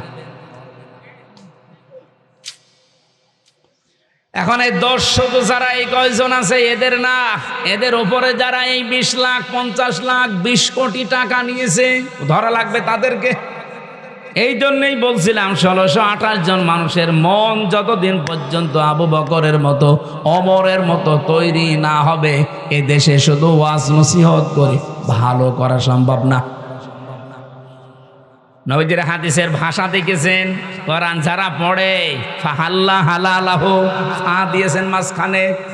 এর হালালকে হালাল জানার পরে যারা মেনে নেয়, ও বাংলার মানুষেরা, যেহেতু হালালকে হালাল আমরা জানি কিন্তু মানতে পারি না, এরকম পরিবেশ নেই। কয়েকটা তো উদাহরণ দিয়ে বললাম আছে। তার মানে আমরা পারছি না। আর হারামকে হারাম জানার পরেও ছেড়ে দিতে পারছি না। ঘুষ দেওয়া হারাম জানে না কে? এক কথা বলেন না কেন? আমার বাবাও তো জানতো ঘুষ দেওয়া হারাম, অথচ 3 বছরে আমার এই মামলাটা প্রায় 40 বার কোর্টে তুলেছে। সিএমএম কোর্টে, জজ কোর্টে, হাইকোর্টে। আর একবার তুলতে কমপক্ষে 1.5 লাখ 2 লাখ টাকা খরচ হয়েছে। আমার বাবা জানার পরেও দেওয়া লেগেছে, কারণ উপায় নেই। যদি না দিয়ে ওভাবে রেখে দেয় আমি কিয়ামত পর্যন্ত জেলেই থাকব। এরপরও রিমান্ডের পর রিমান্ড, যেভাবে কষ্ট দিয়েছিল রিমান্ডে আমারে, আমার আশপাশে যারা ছিল তারা পর্যন্ত দিনের বেলায় আমার সাথে দেখা হলে খন্দন করতো যে এত কষ্ট সহ্য করে আপনি সব বলে দিতে পারেন না। ওরা যা যা বলে ওইটা মেনে নিলেই তো আপনার এক্ষুনি ওই জেলখানায় দিয়ে দেবে, এর রিমান্ডে আর রাখবে না। ওই কথাগুলো বলার জন্য আমি এখানে তুলি নাই, তুলেছি যে আমার বাবা এই যে প্রতিবার রিমান্ডে ওদেরকে বলতো যে মারধর করবেন না, জুলুম অত্যাচার করবেন না, আপনারা যা চান আমি দেব। প্রতিবার নতুন নতুন মামলা দেওয়ার ভয় দেখায় আর বলে 10 লাখ টাকা দেন। বাবা এদিক ওদিক করে 8 লাখ টাকা দিয়েছে। ও শয়তানরা কথা তো রাখে নাই, টাকাও নিয়েছে, মামলাও দিয়েছে। আগস্টের 5 তারিখের পরে সব পালিয়েছে। আমি এখনো পর্যন্ত আমার মামলার আয়ু ওই মিজান করে খুঁজতেছি, পাচ্ছি না। একদিন মোবাইলে একটু কথা হয়েছিল, আমারে বলছে হুজুর মাফ করে দিয়েন। কে বলছে? আমি আপনার মামলার আয়ু মাফ করে দেব, টাকা ফেরত দেন, টাকাটা ফেরত দিয়ে দেন, মাফ করে দেব। টাকা ফেরত দেবেন না মাফসান মানে? শুধু আমার কাছ থেকে নেননি, আকিস গ্রুপে চাকরি করতাম, সেখানেও 32 লাখ নিয়েছে। এটা বৈধ গাড়ি তারা দিয়েছিল চলার জন্য, গাড়িটা আটক করে এমন ভাবে পেঁচিয়ে মামলা দিয়েছে, গাড়ির দাম 1,25,00,000, 1 কোটি টাকা লেগেছে গাড়ি শুধু ছাড়াতে। কি জুলুম করেছিল বলেন তো? এই যে আমরা জানা শোনার পরও তো বাধ্য হয়েছি এগুলো দিতে, নয়তো আমাদের জীবন একেবারে শেষ করে দেবে। এই হাদিসটার বর্ণমানি ছিল, আপনি কোরআন পড়েন, হালালকে হালাল জানার পরে মেনে নেন, হারামকে হারাম জানার পরে ছেড়ে দেন। যেহেতু আমরা একটাও মানতে পারছি না, হাদিসের 3টা পয়েন্ট চলে গেল। ফাহাল্লা হালালাহু ওয়া হারামা হারামাহু আদখালাহুল্লাহুল জান্নাহ। নবীজি বলেন আল্লাহ তাকে যেন জান্নাতে দিয়ে দিয়েছে। সুবহানাল্লাহ বলতে পারেন না? আল্লাহ তাকে জান্নাতে দেবে এ কথা এখানে নেই। আদখলা ইদখিলু এটা বর্তমান, ভবিষ্যৎ তার না না না, এটা মাঝি মাঝি অতীতের শব্দ। আদখলা ইদখিলু এটা অতীতের শব্দ। নবীজি বলেন যদি সত্যি কোনো এলাকায় কোনো দেশে কোরআন মানুষেরা পড়ে আর এর হালালকে হালাল জেনে মানতে পারে, হারামকে হারাম জানার পরে ছেড়ে দিতে পারে, এমন পরিবেশ আল্লাহ তৈরি করে দেবে, মনে হবে যেন ওটা জান্নাত হয়ে গেছে। আদখালাহুল্লাহুল জান্নাহ, আল্লাহ তাকে জান্নাতে প্রবেশ করিয়ে দিয়েছে। মানুষ তো মারা গেলে জান্নাতে যাবে, অথচ এই হাদিসের বাণী কি? আদখালাহুল্লাহুল জান্নাহ, সে যেন জান্নাতে চলে গেছে। সুবহানাল্লাহ বলতে পারেন না? তা আমরা তো মরার আগে এরকম একটা জান্নাত চাচ্ছিলাম, কিন্তু হয়নি, আমাদের কপালে হয়তো নেই, আর আমাদের চেষ্টা ওইভাবে হয়নি। আল্লাহ যেন আগামীর পৃথিবীকে এরকম একটা জান্নাত বানিয়ে দেন, বলেন আমিন। নবীজি বলেন এতটুকুই শেষ করিনি, সত্যি যারা এইভাবে কিতাবকে পড়তে পারবে, ওয়াকামুস সালাতা, আর দুনিয়াতে যারা বেঁচে থাকতে নামাজকে কায়েম করার চেষ্টা চালাবে। ও মেহেরপুরবাসী, আমরা অনেকে আছি এখানে শুধু নামাজ পড়েই শেষ করে দেই, কিন্তু নামাজ তো শুধু পড়ার জন্য আল্লাহ দেয়নি, শুধু এক জায়গায় দিয়েছেন যে নামাজ পড়ো। এই পৃথিবীতে নামাজকে দাঁড় করাতে হবে, রাষ্ট্রীয়ভাবে, সামাজিকভাবে, পারিবারিকভাবে, ব্যক্তিগতভাবে নামাজ যেন দাঁড়িয়ে যায়। আজ বাংলাদেশে যে হইচইগুলো চলছে বিভিন্ন জায়গায়, এই যে নিয়োগ দেওয়ার জন্যে, যদি মুসলমানের এই দেশে এই নিয়মটা আমরা করে দিতে পারতাম রাষ্ট্রীয়ভাবে, যে নামাজ কায়েম যারা করবে তারাই বিভিন্ন জায়গায় চাকরিতে পদায়ন হবে, আমার মনে হয় বেনামাজি মানুষকে কেউ ঝাড়ু দাঁড়ু নিত না। রাষ্ট্রীয়ভাবে নামাজের কায়েমের সিস্টেম হয়ে গেলে এই দেশে বেনামাজির জন্য ওয়াজও করা লাগতো না। এজন্য আমরা সর্বাত্মক চেষ্টা চালাচ্ছি। যে তোমরা 77 জন মনে হয় পারবো না, কারণ একটা বিল পাস হতে হলে 151 জন লাগবে। বাকি যারা আছে ওরা যদি একটু সাই না দেয় তো আমরা শুধু চিল্লা পাল্লা করেও কিছু হবে না। দোয়া করছি এই অবস্থায় আল্লাহ যেন ওই মানুষগুলোর মনও অন্তত এই দেশে ইসলামের পক্ষে কাজ করার মতো তৈরি করে দেন, বলেন আমিন। বলেন তো নামাজ যদি কায়েম হয়ে যায় সবার ভালো না খারাপ? তখন এই নামাজের জন্য ওয়াজ দেওয়া লাগবে, আপনি বাধ্য হবেন। আর নামাজের সিস্টেম চালু হয়ে গেলে তখন চুরি, এই যে অশ্লীলতা, বেহায়াপনা, পরিবারে যাওয়া শান্তি, পরকীয়া প্রেম, এটা বন্ধ হবে। আজ হাজারো পরিবারে, আমি তো প্রতিদিন, কালকেও একটা বিচার করলাম, লোকটার 2টা বউ, বড় বউকে একটু বেশি দেখাশোনা করে, ছোটটারে নিয়ে ঝামেলায় আছে। ওর মনের ভেতরে প্রশ্ন কি, জিজ্ঞাসা করলাম কি সমস্যা কি, উনি আমারে বলছে এই যে কোরআনের যে নিয়ম নীতি আছে, ইনি একজন আলেম মানুষ, এটা মানে না, ওনারে ভালো করে বুঝিয়ে দেন। ও আল্লাহ, ভালো করে কোরআন হাদিস পড়ে হাত ধরে বুঝিয়ে দিলাম, কানে পড়ে বাড়ি নিয়ে গেল। বউ যাওয়ার পরে শুনলাম বউকে পিটিয়ে হাত মারা করিস। শেষে বউ আবার 999-এ কল দিয়েছে, দিয়ে পুলিশ ডেকে হুজুরকে ধরিয়ে দিয়েছে। এটা হতো না যদি নামাজ সত্যি আমরা কায়েম করতে পারতাম এই দেশে, নামাজের শিক্ষাগুলো তখন আমাদের সামনে আসতো। মেহেরপুরবাসী বহু পরিবারে আমরা দেখতে পাচ্ছি পরকীয়া প্রেমের কারণে স্বামী আর স্ত্রী দুইটা সংসার, বাচ্চাগুলো জাহান্নামের মাঝখানে পড়ে থাকে। একটা রোগ, এই রোগের একটা ঔষধ আছে। যারা এখানে আছেন যে বিয়ের পরে 1-1.5 মাস, 2 মাস, 5 মাস নিজের বউ ভালো লাগে, এরপরে 2 বছর 3 বছর পরে আর নিজের বউ ভালো লাগে না, অন্যের বউ দেখলে কেমন যেন ভালো লাগে, এরকম মানুষ নেই? নিজের বউ প্রথম প্রথম ভালো লাগতো, এই 2-2.5 বছর 5 বছর পরে আর নিজেরটা ভালো লাগছে না, অন্যেরটা দেখলেই কেমন যেন ভালো লাগে। এরকম আছেন কারা? হাত তোলেন তো। নেই, এখানে নেই।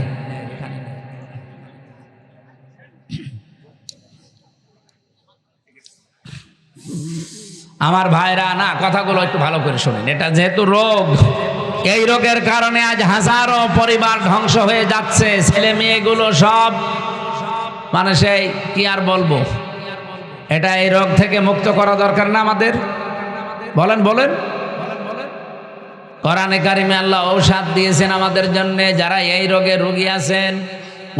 লিল মুমিনিনা ইয়াগুদ্দু মিন আবসারিহিম ওয়া ইয়াহফাযু ফুরুজাহুম যালিকা আযকা লাহুম।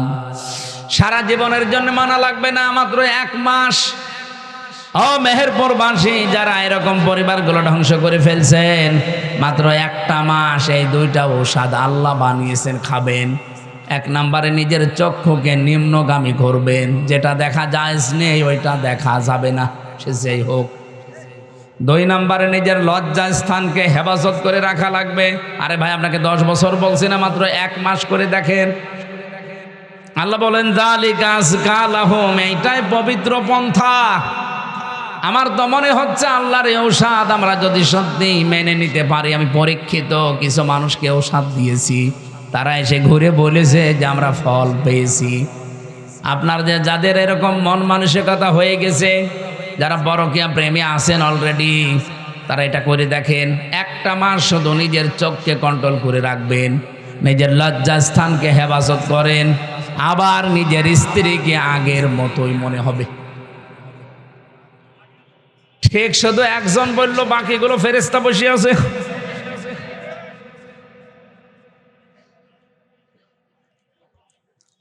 নামাজ আমাদের দেশে কায়েম থাকলে এই পারিবারিক জীবনের যে অবক্ষয়, এটা বন্ধ হয়ে যেত, আমরা বন্ধ করতে পারতাম। ওয়ানফাকু মিম্মা রাযাকনাহুম সিররা ওয়া আলানিয়া, তোমরা খরচ করবে তোমাদের মালকে, সম্পদকে, রিজিককে, প্রকাশ্যে এবং গোপনে। এখানে যে রিজিকের শব্দ দেওয়া আছে, রিজিক মানে শুধু খাবার না। ওসি সাহেব যে চেয়ারে বসে আছে ওইটাও রিজিক। আমি এমপি যে চেয়ারে বসে আছি আমার কুষ্টিয়া, এইটাও আমার রিজিক। যত মানুষ অসহায় অবস্থায় আসবে, এই চেয়ারটার যে ক্ষমতা এই দেশে সরকার দিয়েছে, এটাকে কাজে লাগিয়ে মানুষের বিপদ আপদ দূর করার সর্বাত্মক চেষ্টা করা, এটার নাম রিজিক। আল্লাহ বলেন, এ খরচ করার জন্য যদি প্রকাশ্যে গোপনে মানুষ চেষ্টা চালায়, ইয়ারজুনা তিজারাতাল লান তাবুর, এ মানুষগুলো আশা করতে পারে এমন একটা ব্যবসার, যেই ব্যবসা করলে কোনো ক্ষতি নেই, কোনো লস নেই। 3 নম্বরে পেয়েছি এই পৃথিবীতে ন্যায় বিচার যারা কায়েম করতে পারে, এই মানুষগুলোকে জান্নাত কিয়ামতের দিন ডাকতে থাকবে। 4 নম্বরে পেয়েছি যারা যৌবনে আল্লাহর ইবাদত বন্দেগী করে, এই মানুষগুলোকে কিয়ামতে জান্নাত ডাকতে থাকবে। 5 নম্বরে দুনিয়ার জীবনে যারা অন্যের ওপরে দোষ না দিয়ে নিজের ওপরে দোষ চাপিয়ে নেয়, তাদেরকে ডাকতে থাকবে।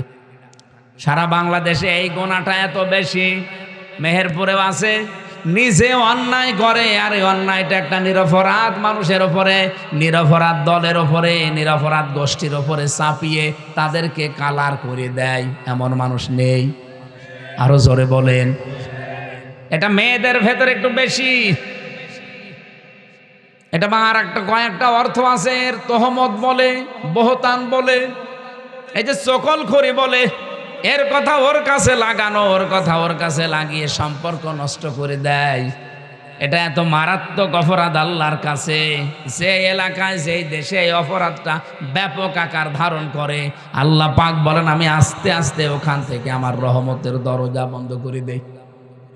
সুতরাং আপনাদের উচিত, আমি যেহেতু হেদায়েতমূলক কথা বলছি, এবার এই গণাটা যারা করছেন, এই চকলখড়ি করা, তালাতালি করা, এটা বন্ধ করেন, নয়তো এলাকায় বসবাসের অযোগ্য হয়ে আমরা কিন্তু পড়ব। মুসা আলাইহিস সালামের জামানায় একবার বৃষ্টি বন্ধ ছিল অনেক দিন। চাটিয়াল ময়দানে সবাইকে নিয়ে দোয়া করলেন, আল্লাহ বৃষ্টি দাও। 3 বার দোয়া করার পরে বৃষ্টি হয় না। মুসা নবী তো রাগী নবী, রেগে গেছে, ডাক দিয়ে বলে রব্বুল আলামিন, এগুলো নয় আমার উম্মত, আমার মায়া লাগে, কিন্তু তোমার তো বান্দা, তোমার মায়া লাগে না। আল্লাহ বলেন মায়া লাগে, কিন্তু বৃষ্টি দেব না। উনি বলছেন না দেওয়া লাগবে। আল্লাহ বলছেন দিতে পারি, কিন্তু তুমি যাদের নিয়ে মোনাজাত করছিলে এর ভেতরে একজন নামিমা, তালাতালি করা মহিলা আছে, এর কথা ওর কাছে লাগায়, খালি সম্পর্ক নষ্ট করে দেয়। এই মহিলাকে নিয়ে যদি দোয়া করো তুমি, নবীর দোয়াও কবুল হবে না। মুসা নবী বলছে আল্লাহ তুমি শুধু নাম বলো, দেখো কি করি। আরে ঘাট ধরে বের করে দেয়। আল্লাহ বলছেন না, আমি নিজেই নাম ধরতে কথা বলে পছন্দ করি না, আর এখন আমি নাম ধরলে তুমি সবার ভেতরে অপমান করবা। উনি বলছে আল্লাহ আমি তো আর আলিমুম বিজাতিস সুদূর না, যে মানুষের মনের খবর জানি, তা আমি জানবো কি করে যে অন্যায়টা ও করছে। আল্লাহ পাক বলেন এই গোনার কথাটা শুধু ওই ময়দানে যে বলবা, যে এই গোনায় আছে সে তাওবা করে, সবাইকে নিয়ে তাওবা করলে সেও তাওবা করবে। উনি চাটিয়াল ময়দানে গেলেন, বললেন আমার উম্মতেরা দোয়া 100 বার করলেও কবুল হবে না। এখানে এমন একজন লোক আছে, এমন একজন মেয়ে লোক আছে যে তালাতালি করে, এর কথা ওর কাছে লাগায়, ওর কথা ওর কাছে লাগিয়ে সম্পর্ক নষ্ট করে, তার জন্য দোয়া কবুল হচ্ছে না। কিন্তু আমি জানি না কে এটা। আমি আজকে এখানে একটা তাওবা ওপেন করে দিলাম, সবাইকে নিয়ে তাওবা করব। এই তাওবা করতে গিয়ে আমার আশা যে সেই মহিলাও তাওবা করবে। তাওবা করলেন, ওই মহিলাও তাওবা করেছে। তাওবা মানে শুধু আস্তাগফিরুল্লাহ না, এটা তো একটা বাক্য। তাওবা মানে আমি স্বীকৃতি দিলাম আমি অপরাধী, তাওবা মানে আমি জীবনের মতো ফিরে আসলাম, তাওবা মানে এই অপরাধ আর আমার জীবনে আর কোনোদিন করব না। আমি আগে নাচ গান দেখতাম, মনে করেন আমি তওবা করে ফিরে আসতে চাই, তাহলে প্রথমে আপনাকে অনুশোচনা করা লাগবে, অনুতপ্ত হওয়া লাগবে আল্লাহর কাছে। 2 নম্বরে স্বীকৃতি দেওয়ার পরে আপনি ফিরে আসবেন যে না আমি আর এই রাস্তায় আর কোনোদিন যাব না। 3 নম্বরে জীবনে যদি কোনোদিন আবার সুযোগ পায় আমি আবার গান দেখব। বলেন বলেন না, আমি সুযোগ পাওয়ার পরে ওয়ালাম ইউসিররু আলা মা ফাআলু ওয়া হুম ইয়ালামুন, তারা সুযোগ পাওয়ার পরে এই গুনাহটা রিপিট করে না, এই মানুষটা তওবায় কবুল হয়। সুতরাং এই পৃথিবীতে আমরা যারা তওবা করতে চাই, ওই মহিলার মতো যদি তওবা করতে পারি যে আমি অনুশোচনা করছি, অনুতপ্ত হচ্ছি, আল্লাহ আমি স্বীকৃতি দিলাম আমি এই গুনাহটা আর করব না, জীবনে সুযোগ পেলেও কোনোদিন আমি আর এরকম অবস্থায় যাব না। এই সিদ্ধান্ত নেওয়ার পরে মুসা নবী শুধু মোনাজাত করতে বাকি, বৃষ্টি সঙ্গে সঙ্গে হতে দেরি হয়নি। মেহেরপুরবাসী এইরকম গুনাহ তো আমাদের এলাকায় অহরহ চলছে, এই জন্য আল্লাহর বহু রহমতের দরজাগুলো আল্লাহ বন্ধ করে দিচ্ছে।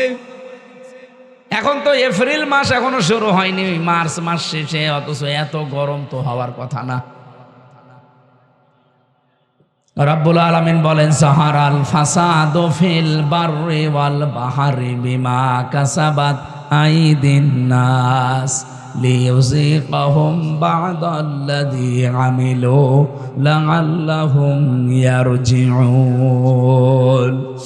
জলস্থলে যে বিপদ আপদ মুসিবতগুলো দেখতে পাও, এগুলো আমি একটাও পাঠাতে চাই না, সব তোমাদের হাতের কামাই করা ফসল। সুতরাং আমরা নিজেরা পরিবর্তন হওয়ার চেষ্টা করি। আল্লাহ আমাদের তৌফিক দিন, বলেন আমিন। যে 5 প্রকার মানুষের নাম বললাম কোরআন থেকে, আপনি কোন প্রকারে আছেন নিজের সাথে মিলান। আল্লাহ যেন এই 5 প্রকারের যে কোনো এক প্রকারে আমাদের কবুল করেন, বলেন আমিন।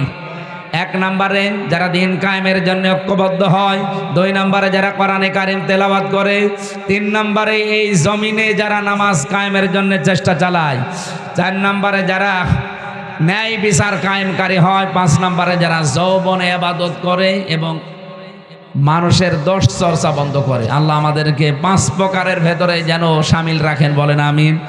এই অনুষ্ঠান সাজাতে ওরা যে কষ্ট করেছে আপনারা দেখতে পাচ্ছেন, ভালোভাবে সাজাতেও পারে না টাকার অভাবে। আপনারা অন্তত যা নিয়ে এসেছিলেন আমি শুনলাম যে আপনারা দিয়েছেন কম বেশি, আরও 2-3 মিনিট সময় দিচ্ছি। যারা ভেতরে যাচ্ছে ওনাদের কাছে একটু দিয়ে দেবেন। কই আপনাদের লোক আছে ভেতরে? যারা আছে একটু দেন। আর এই যে আজকে তো 28 তারিখ, 29, 30, 31, 1, 2, 3 তারিখে একটা মাহফিল আছে আমার এই গাংনী ভোলাডাঙ্গা একটা মাহফিল আছে, গাংনী ভোলাডাঙ্গা। এই যে এটা গাংনী ভোলাডাঙ্গা সরকারি প্রাথমিক বিদ্যালয়। এখানে আমি রাত 9টার সময় ওঠার চেষ্টা করবো ইনশাল্লাহ। আসবেন, দেখা হবে ইনশাল্লাহ।